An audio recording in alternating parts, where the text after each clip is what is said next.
Assalamualaikum warahmatullahi wabarakatuh. Innal hamdalillah nahmaduhu wa nasta'inu wa nastaghfiruh wa a'udzubika min syururi anfusina wa min sayyiati a'malina may yahdihillahu fala mudhillalah wa may yudlilhu fala hadiyalah. Allahumma shalli ala sayyidina Muhammad wa ala ali sayyidina Muhammad wa barik ala sayyidina Muhammad wa ala ali sayyidina Muhammad. Rabbi shrah li sadri wa yassir li amri wahlul 'uqdatam min lisani yafqahu qawli. Amma ba'du. Anak-anak sekalian, siswa-siswi SMA Bina Sejahtera, pertama-tama marilah kita panjatkan puji syukur kehadirat Allah Subhanahu wa taala atas rahmat karunia dan inayahnya kita bisa bermuwajahah walaupun ini rekaman untuk kultum duha, tapi tidak mengurangi sila ukhuwah kita untuk saling bertatap muka dengan kalian ya, yang karena saat ini ya, di dunia tengah mengalami pandemi virus corona, sehingga aktivitas sekolah dilakukan dengan daring ya, atau singkatan dari dalam jaringan internet ya, dan belajar pun melalui dalam jaringan internet yang disingkat dengan daring. Tapi insya Allah ini merupakan sebuah kemajuan teknologi ya, yang merupakan kemampuan manusia mengantisipasi untuk tidak saling berinteraksi secara langsung ya, karena saat ini pun ya, dunia telah mengalami sebuah kemajuan yang sangat pesat terkait dengan jaringan internet ya, atau dunia digital. Siswa SMA Bina Sejahtera yang insya Allah dimuliakan oleh Allah, kemajuan teknologi yang dirasakan saat ini mengantisipasi dibatasinya kehidupan manusia untuk tidak banyak berinteraksi, tapi kemudian manusia melakukan interaksi melalui jaringan internet ya, yang sekarang cukup di genggaman tangan-tangan kalian. Siswa-siswi SMA Bina Sejahtera yang insya Allah dimuliakan oleh Allah, ini sebuah kemajuan yang sangat fenomenal. Tapi tahukah kalian bahwa tidak akan pernah ada yang namanya smartphone, internet dan seterusnya tanpa adanya ya ilmu matematik yang disebut dengan binary. Bi itu artinya 2, nary itu adalah bilangan. Jadi dengan ilmu matematik yang hanya 0 dan 1 yang itu ditemukan oleh Al-Khwarizmi, seorang ulama di abad pertengahan ya, dan itu diakui oleh pemilik Facebook ya, Mark Zuckerberg ya. Ya, Al-Khwarizmi adalah ulama yang di bidang sains, tentu ulama yang tidak hanya menemukan hal-hal yang ada dalam kehidupan di dunia ini dengan kemampuan ilmunya ya, tapi dia tentu seorang ulama ya, seorang ahli di bidang keislaman ya, jalan-jalan Islam. Tapi yang dia bisa temukan dan bisa dimanfaatkan oleh kehidupan manusia saat ini dengan ilmu binary-nya ya, yaitu matematik dengan hanya 2 bilangan, yaitu 0 dan 1. Dari situlah kemudian berkembang kemajuan teknologi.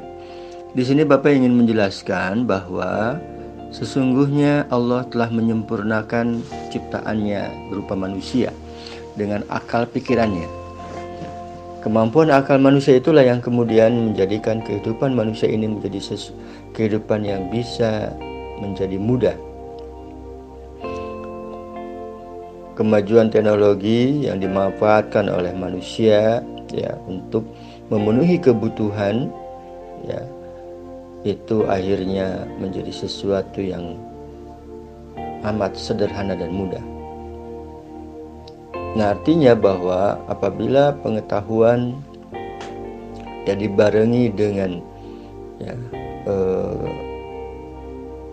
kodrat manusia sebagai makhluk ekonomi yang ingin memuaskan kebutuhannya, yang ingin memenuhi kebutuhannya, ya, dan kemampuan akalnya, maka manusia senantiasa berusaha untuk melakukan inovasi-inovasi, ya, guna memudahkan kehidupannya dalam memenuhi kehidupan dirinya, kebutuhan dirinya.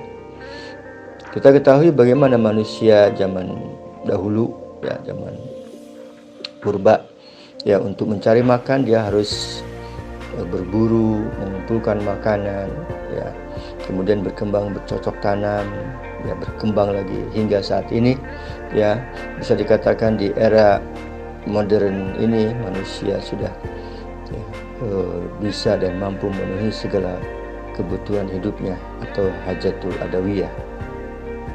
Ini merupakan sebuah perkembangan pengetahuan.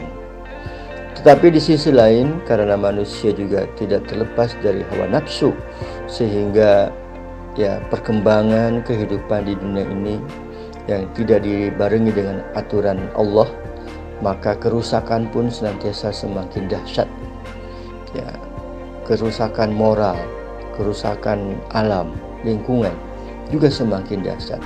Pembakaran lahan hutan, ya, kemudian tsunami, banjir, ya, banjir bandang, itu merupakan akibat dari tangan-tangan manusia. Jadi di sisi lain manusia mampu memenuhi kebutuhan hidupnya, tetapi di lain pihak atas kemajuan, ya, dan kehidupan yang senantiasa berkembang, tapi manusia juga dengan hawa nafsunya disertai juga dengan keserakahan. Akibatnya, ya, dengan keserakahan itu, lingkungan alam, ya, tidak dipelihara, tapi dirusak, ya, demi sebuah kegiatan perusahaan, kegiatan penambangan dan artinya untuk menumpuk-numpuk kekayaan. Nah, disinilah sebetulnya kehidupan manusia yang senantiasa berkembang, ya, dengan pengetahuan akal pikirannya tentu wajib pula diiringi dengan aturan-aturan yang itu, ya, menjadi aturan yang ditetapkan oleh negara. Hanya sayang karena negara juga tidak terlepas dari hawa nafsu, keserakahan, yang terjadi adalah korupsi, penyimpangan, undang-undang yang bisa dibeli, ya, dan akhirnya, ya, kehidupan sebuah tatanan masyarakat yang diatur oleh negara, yang seharusnya negara mengatur, tapi malah ikut dalam kerusakan, ya, karena aturannya diperjualbelikan. Ya, anak-anak sekalian, siswa-siswi SMA Bina Sejahtera, sehingga betapa pentingnya tatanan kehidupan manusia ini diatur oleh aturan yang telah ditetapkan oleh Allah, termasuk dalam tatanan kehidupan negara. Sehingga di sini pentinglah sebuah negara yang juga, ya, mengambil aturan-aturan dari aturan Allah yang telah dicontohkan oleh baginda Rasulullah, yakni dalam kehidupan yang senantiasa ada dalam naungan, ya, aturan Al-Quran dan Sunnah, ya, yakni Daulah Khilafah Islam, yang itu mengatur kehidupan, ya, selama kurun waktu yang sangat lama, yakni 1300 tahun. Disitulah kehidupan manusia senantiasa berjalan selaras, teratur, sejahtera, ya, aman, sentosa, keimanan terjaga, kehidupan manusia juga terjaga, tidak ada kezaliman di dalamnya, ya. Ini disebabkan karena manusia diatur dengan aturan Allah. Ya, siswa-siswi SMA Bina Sejahtera yang dirahmati oleh Allah, mungkin itu saja, ya, kultum duha Bapak pagi ini, ya, intinya bahwa aturan ajaran Islam tidak serta-merta hanya untuk ajaran ibadah semata, tapi juga harus digunakan dalam tataran aturan negara yang dikenal dengan negara syariah Islam atau negara Islam.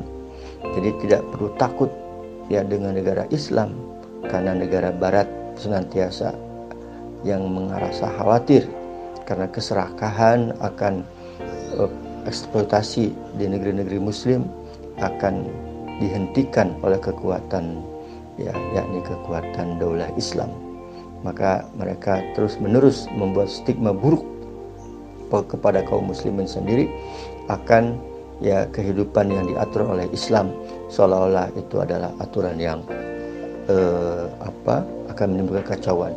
Justru dengan aturan yang berpijak kepada aturan manusia yang itu disebarkan melalui kolonialisme, sehingga kita ada dalam kesemrawutan dan kekacauan. Demikian bila taufiq wal hidayah. Wassalamualaikum warahmatullahi wabarakatuh.